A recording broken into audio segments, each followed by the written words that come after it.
Um trabalho de quase 6 meses que vai chegando aos seus dias finais cheio de ruído. Um trabalho que revelou suspeitas de corrupção, levantou provas de má administração, explicitou ações e omissões do governo federal na condução da pandemia de Covid-19. Um trabalho cuja conclusão acabou adiada pela busca de um equilíbrio que passa por metáforas felinas, um cálculo entre o rugido e o miado. Eu sou o Conrado Corsaletti e este aqui é o Durma Com Essa, o podcast de notícias do Nexo.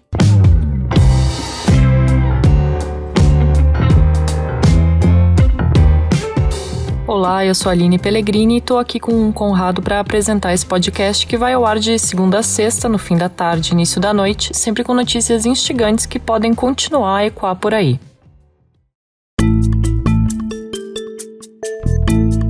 Segunda-feira, 18 de outubro de 2021, dia em que a CPI da Covid no Senado amanheceu em clima de discórdia, após uma reunião realizada na véspera pelo grupo que comanda os principais cargos e tem a maioria na comissão.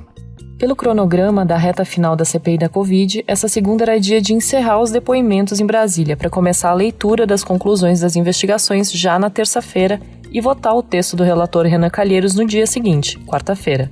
Mas esse cronograma foi cancelado. A versão oficial para o cancelamento é que a ideia de apresentar um relatório final com centenas de páginas e vários volumes num dia e votar todo o conteúdo no outro poderia levantar questionamentos. Os senadores governistas, por exemplo, poderiam dizer que era um tempo insuficiente para analisar e votar um tema tão importante como esse. E isso poderia eventualmente anular o relatório. Além da versão oficial, tem também a disputa entre os senadores que comandam a CPI. E é essa disputa que está no centro da discórdia sobre o cancelamento do cronograma inicial. Você ouviu ali na introdução o Conrado falando sobre as metáforas felinas. Não é algo que saiu da sua cabeça, certo, Conrado? Certo. As metáforas felinas vêm de declarações dos próprios senadores e ajudam a entender o cálculo que os integrantes da CPI estão fazendo nesse exato momento. Então vamos resgatar um pouco essas imagens saídas do mundo animal, imagens que foram aparecendo nas declarações públicas das autoridades brasileiras. Vamos começar com essa aqui, do presidente Jair Bolsonaro, que ao comentar em julho o cerco às suspeitas de irregularidades na tentativa de compra de vacinas, atacou o presidente da CPI, o senador Omar Aziz, que é do estado do Amazonas. Tem Omar Aziz, mais conhecido como Anta Amazônica. Anta Amazônica. O Aziz respondeu nas redes sociais associando os trabalhos da CPI aos felinos. O nível desse bate-rebate envolvendo o presidente da República e o presidente da Comissão Parlamentar de Inquérito não é dos mais elevados. Agora, sabe quem é o predador do macaco-guariba? É a onça. É a onça, presidente, que está atrás do macaco-guariba. É aquele que, quando foge da onça, ele faz dejeto pelos orifícios, urina e defeca para se proteger da onça. Presidente, a onça vai pegar o macaco-guariba. Tenho certeza. O Aziz comparou o Bolsonaro a um macaco e a CPI a uma onça. E a imagem parece ter inspirado o relator da comissão, Renan Calheiros. Agora, no comecinho de outubro, o Renan foi perguntado se ele iria pedir a punição direta do Bolsonaro pelas atitudes do presidente durante a pandemia. O Renan disse que sim e justificou a decisão, numa declaração inclusive que você ouviu já na semana passada aqui no Durma. Nós não vamos falar grosso na investigação e miar no relatório. Ele com certeza será assim, pelo que praticou. O Renan Calheiros prometeu rugido em seu relatório final e começou a colocar o plano em prática. Depois da declaração do começo de outubro, foi fazendo chegar ao público o que pretendia apresentar no documento com suas conclusões. Numa CPI, o relator, como o Renan, vai reunindo as provas e os depoimentos para criar um parecer, que aí é votado pelos outros integrantes da comissão. Então, nos dias anteriores à entrega oficial do seu relatório, ele recorreu a um expediente muito comum na política. Foi vazando trechos do relatório à imprensa. No jargão jornalístico, isso tem o nome de balão de ensaio. O balão de ensaio é uma informação propositadamente vazada para se verificar de antemão os possíveis efeitos de uma determinada medida. No caso aí, o Renan foi testando o tom do seu relatório final, o tamanho do rugido do seu relatório final. Na versão que chegou ao público nos últimos dias, o Renan fala em atribuir 11 crimes ao presidente Jair Bolsonaro. São eles: crime de epidemia com resultado de morte, crime de infração e medidas sanitárias preventivas, crime de emprego irregular de verba pública, crime pela incitação ao crime, crime de falsificação de documentos particulares, crime de charlatanismo, crime de prevaricação, crime de homicídio, crime de responsabilidade, crime contra a humanidade e crime de genocídio de indígenas. O Renan fez chegar ao público também que pretende pedir a punição de 3 ministros do Bolsonaro, assim como ex-ministros. Vazou ainda a intenção de incluir no relatório os filhos do presidente, o vereador Carlos e o deputado Eduardo, por envolvimento em redes de desinformação sobre a crise sanitária, e o senador Flávio, por sua ligação com um intermediador na compra de vacinas. Foi aí que surgiu a discórdia. Primeiro, os senadores da cúpula da CPI ficaram incomodados com os vazamentos. Segundo, muitos deles não concordam com o que o Renan quer. Ok, a atribuição oficial de apresentar as conclusões é do relator. Mas esse grupo de senadores, que ganhou o apelido de G7, grupo de 7 senadores, quer ter mais participação no relatório final. Alguns deles não concordam com os crimes atribuídos por Renan ao Bolsonaro. Os crimes de homicídio, por exemplo, e o de genocídio indígena. Outros não concordam com a inclusão dos filhos do presidente no relatório. O temor dos colegas do Renan é ter aí um rugido alto demais que pode não se converter em punições reais, devido a uma eventual fragilidade de algumas imputações de crimes. É o medo de dar uma sensação de que a CPI rugiu muito alto e no fim acabou em miado. Isso porque os senadores consideram que tem provas suficientes para mostrar que agentes do governo cometeram sim crimes na condução da pandemia, mas é preciso ficar nos pontos certos, para que as investigações tenham um resultado prático no futuro. O presidente da CPI, Omar Aziz, deu uma entrevista nessa segunda em que atacou a atitude de Renan. Disse, por exemplo, que ninguém é dono da verdade para impor um relatório aos demais senadores. Abre aspas para o Aziz. É do conhecimento do relator e de várias pessoas, principalmente do G7, que tinha divergências e que o relator iria ser convencido em relação ao genocídio. Ele não vazou esse relatório sem saber que a gente queria discutir essa questão. Então, se você me perguntar se está tudo bem, não está tudo bem. Fecha aspas.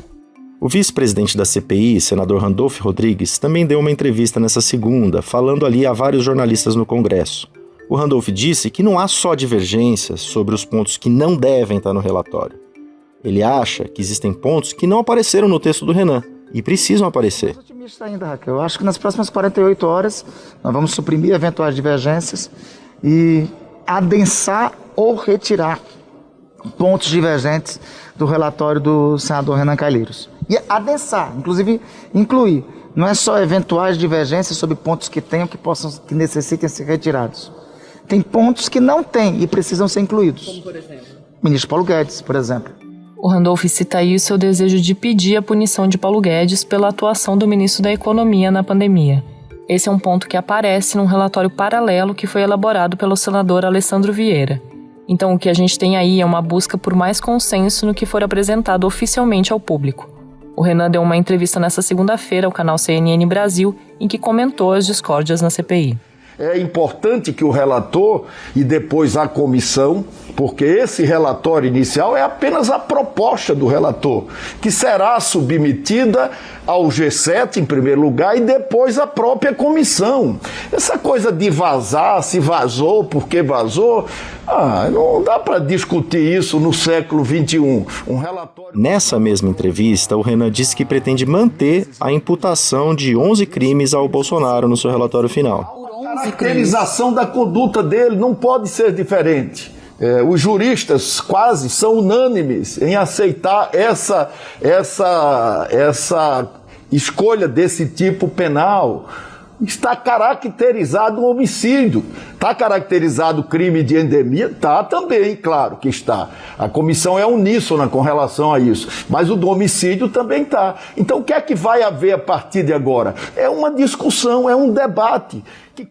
Uma coisa que o relator da CPI lembra e que é importante sempre reforçar é que a CPI é apenas uma fase de inquérito, é uma fase de investigação. Não julga e não pune ninguém. A ideia agora dos senadores da cúpula da comissão é ler o relatório ainda essa semana, não mais na terça, mas na quarta, para votá-lo na semana que vem, com um tempo maior entre a publicidade oficial do documento e a chancela dos integrantes da CPI. Uma vez votado o relatório, a bola passa para as mãos de outras autoridades. O rugido, o miado ou o equilíbrio entre uma coisa e outra já não vai ser mais de responsabilidade do Senado, E para quem acompanhou nesta segunda-feira os relatos de sofrimento de familiares de vítimas da pandemia, que foram ouvidos numa audiência da Comissão Parlamentar de Inquérito, uma das audiências finais da CPI, o que se espera é que alguma justiça seja feita depois de tanta tragédia.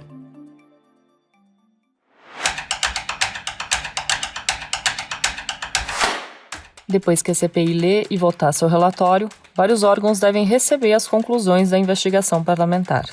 Um desses órgãos é a Procuradoria-Geral da República, comandada pelo Augusto Aras.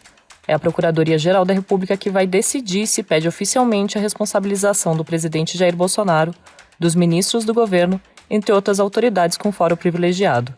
O problema aí está no fato de que o Augusto Aras tem atuado de forma a blindar Bolsonaro. Para tentar driblar essa blindagem, os integrantes da CPI estão elaborando um plano. A redatora Isabela Cruz está escrevendo sobre o tema. Isabela, que plano é esse dos senadores da comissão? Primeiro, ao invés de mandar todo o material para a Procuradoria-Geral, cúpula do Ministério Público, para que Aras então distribuísse os casos a depender de haver ou não direito a foro privilegiado, os próprios senadores já vão distribuir as partes do relatório pelas diferentes instâncias do Ministério Público. Então vai coisa, por exemplo, para a Procuradoria do Distrito Federal, contra o general da Reserva Eduardo Pazuello, ex-ministro da Saúde. Vai coisa para a Procuradoria de São Paulo, que está investigando a operadora de saúde Prevent Senior. Enfim, tudo já distribuído. E aí tudo isso seria gerido e acompanhado posteriormente por uma frente parlamentar, um observatório da pandemia de Covid-19, conforme propuseram os senadores. E, bom, em relação ao que tem que ficar mesmo na Procuradoria-Geral com Aras, ou seja, os casos de pessoas com foro privilegiado, como o presidente Jair Bolsonaro, congressistas e ministros, se discute a possibilidade de ações penais privadas subsidiárias, se Aras se omitir. Funciona assim: como regra geral no Brasil, as ações penais são públicas e devem ser promovidas pelo Ministério Público. Mas a Constituição autoriza que, no caso de o Ministério Público não fazer nada, isso é, não pedir mais providências, não denunciar nem arquivar o caso dentro dos prazos legais, a vítima pode apresentar a ação penal. É com essa autorização que os parlamentares contam para o caso de Aras manter o alinhamento que vem tendo com o governo. O problema é que eu tenho conversado com professores de direito penal e eles têm achado essa solução bem complicada. O professor Alamiro Veludo, da USP, destacou que essa ação privada subsidiária não é uma ação popular, em que associações defendem direitos difusos, coletivos. Segundo o professor, pela legislação penal, que é antiga nesse ponto, a ação privada subsidiária só pode ser apresentada pela vítima direta de um crime, o que fica difícil de identificar na maioria dos crimes que provavelmente vão constar no relatório. São crimes contra a coletividade, contra a saúde pública, por exemplo. Nos casos de crimes contra a administração pública, entrando aí corrupção, prevaricação, o professor André Luiz Calegari, do Instituto Brasiliense de Direito Público, considera que um órgão representante do poder público, como a Advocacia Geral da União, poderia entrar com a ação. Mas, enfim, tudo isso ainda teria que ser interpretado e construído nos processos judiciais, caso a caso. E, Isabela, existem outros fatores que podem influenciar no que a Procuradoria-Geral da República vai fazer depois que receber o relatório final da CPI?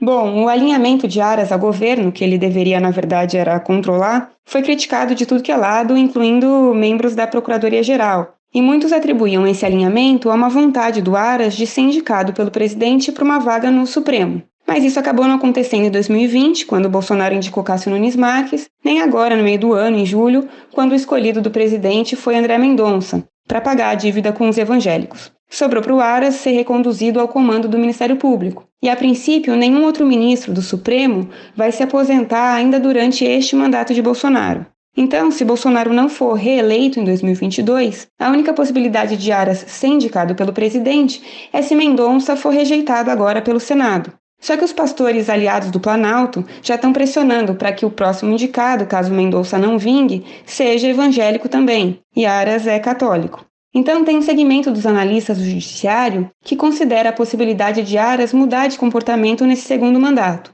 A cientista política Marjorie Marona, professora da UFMG, por exemplo, conversou comigo logo depois da recondução e disse que a série histórica mostra que sim, os procuradores-gerais da República ficam mais livres das ingerências e pressões do Poder Executivo num segundo mandato. Eu também já falei sobre o assunto com o Fábio Kersh, da Unirio, com a Maria Tereza Sadek, da USP, e os dois também têm essa expectativa. Já no direito, parece que o pessoal está pensando diferente. Miguel Godoy, por exemplo, professor da Federal do Paraná, me disse que, abre aspas, não há fala ou promessa de Aras que inspire confiança ou credibilidade, fecha aspas, nessa mudança, né? Raquel Pimenta, da FGV, concordou com ele. Bom, em breve a gente vai saber se Aras mudou ou não. Vale lembrar que quando Bolsonaro deixar a presidência ou quando acabarem os mandatos dos parlamentares, acaba também o direito ao foro privilegiado. Assim, as provas colhidas pela CPI contra essas pessoas vão poder ser analisadas pela primeira instância do Ministério Público para ver se apresenta denúncia sem um entrave do Procurador-Geral. E tem crime imprescritível sendo apontado pela comissão. Esse texto da Isabela você pode ler em nexojornal.com.br.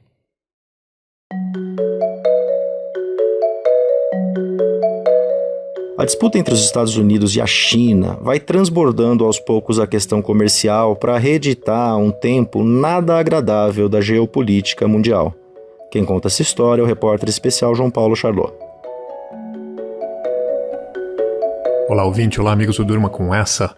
O jornal inglês Financial Times publicou neste sábado uma reportagem na qual afirma que a China testou com sucesso em agosto um tipo de míssil nuclear capaz de driblar todos os sistemas de defesa dos Estados Unidos. A informação é baseada no relato de fontes anônimas e foi contestada por autoridades chinesas, mas apesar disso foi recebida como um relato confiável e preocupante por parte de especialistas desse setor. Esse tipo de míssil tem a capacidade de voar a mais de 2.000 km de altitude, uma faixa conhecida pela sigla em inglês LEO, que se refere à órbita baixa da Terra, onde ficam os satélites. O míssil é transportado por um veículo planador e pode carregar uma ogiva nuclear na ponta. Sua grande vantagem está no fato de poder mudar a rota durante o voo, o que torna muito difícil sua detecção e sua interceptação. Esses mísseis viajam a mais de 11.000 km por hora, uma velocidade hipersônica mais de 10 vezes superior à dos aviões de passageiros. De acordo com o Financial Times, a inteligência americana foi pega de surpresa pela revelação sobre esse teste. Os Estados Unidos pensavam que a China tivesse um passo atrás no domínio dessa tecnologia. Alguns especialistas em segurança falam na existência de um novo tipo de guerra fria com os chineses, ocupando o lugar dos soviéticos na corrida armamentista atual. Em setembro, os americanos fecharam um grande acordo com a Austrália para a fabricação de uma frota de submarinos de propulsão nuclear. Assim como na Guerra Fria, a Casa Branca move suas peças para projetar força do outro lado do mundo, mobilizando seus aliados. A China, por sua vez, estaria investindo numa tecnologia intercontinental que permitiria fazer com que uma bomba atômica driblasse os sistemas de defesa americana e atingisse alvos aqui na América. Esses movimentos todos trazem de volta a lembrança de um tempo perigoso que já parecia superado.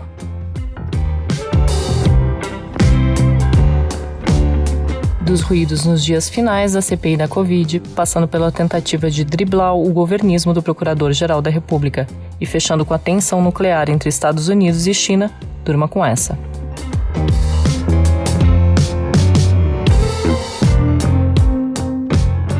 Com roteiro de Conrado Corsaletti, produção de Aline Pellegrini, participações de Isabela Cruz e João Paulo Charlot e edição de áudio de Roberto Soares, termina aqui mais um Durma com Essa. Amanhã a gente volta. Até!